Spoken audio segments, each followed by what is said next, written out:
छाती की प्रेशर दिया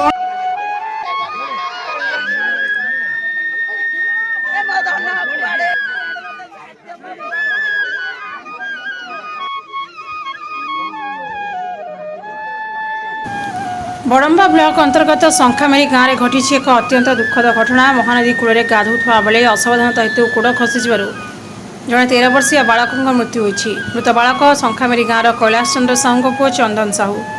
चंदन अष्टम श्रेणी छात्र थे।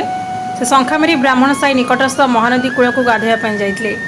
यह समय हठात गोड़ खसी से नदीर गभीर पानी में पड़ जाते। घटना जनापड़ा पर स्थानीय लोके तुरंत उद्धार पर चेष्टा करते। तेज यह अकाल मृत्यु खबर प्रचारित होगा परिवार सह समग्र अंचल में शोकर छाया खेली जाइए। जड़े कोमलमती छात्र अकाल वियोगे समस्ते मर्माहत। शव मिलवा पर बड़म्बा गोष्ठी स्वास्थ्य केन्द्र में शव व्यवच्छेद पठा। कटकरू मनोज पात्र रिपोर्ट, पात्र टीवी न्यूज।